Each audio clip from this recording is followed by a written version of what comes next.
guys, for today guys, magluto ako ng sinigang sa sampalok. Ito ang akin ingredient. Meron akong sibuyas, cubes, chili na bisaya, kamatis, ang ating guwapang hipo na fresh from the ocean. And meron akong sampalok na ginamit. Ito. Original to guys, walang halong chemical. Tsaka meron kong sitaw at pichay. Tapos, syempre, yung asin hindi mawawala. Tapos, nagpakulo na rin ako ng tubig. So, ngayon, guys, ilagay na natin ang ating sibuyas. Ayan ang ating sibuyas. Mayaman tayo dito kasi marami tayong sibuyas. Ayan. Tapos, syempre, ang ating kamatis. Ayan, hayaan na natin kukulo yan. Natin ang kumukulong sibuyas at kamatis. Ilagay na natin nor cubes. Ayan, nilagay ko na ang ating nor cubes. Tapos ang ating hepon. Ayan, mapapasira naman ito guys ang ating diet. Ayan na siya. Ayan. So, ayan na guys, ang ating hepon. Ayan guys, ilagay na natin ang ating sampalok na organic yan. Ayan ang ating sampalok. Tapos saluin na natin ng konti. Pakuluan na naman natin. Ayan, pakuluan na natin siya. Tapos ilagay na natin ang ating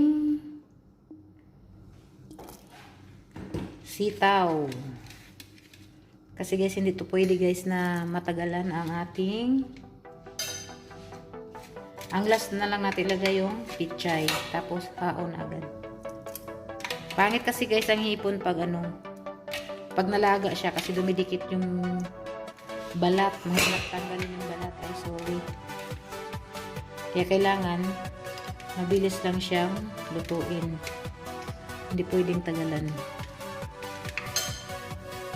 Lang natin siya, pakuluan ng saglit bago natin ilagay ang ating sitaw. Guys, tingnan na natin ang kumukulo nating sinabawan na sinigang. So ngayon lagyan na natin ang ating pechay. Ayan ang ating pechay. Simpleng luto lang to guys. Yung nasa bahay lang na nasa kusina lang ng mga sangkap, hindi na tayo maghanap kung ano-ano pa diyan ng mga anik-anik. Ilalagay natin. Ayan. Tapos, pakuluan na natin saglit yan. Saglit na pakulo. Tapos na ang ating sinigang. Ayan na ang ating sinigang na hipon. Ayan. Super yummy, guys. It's time to eat.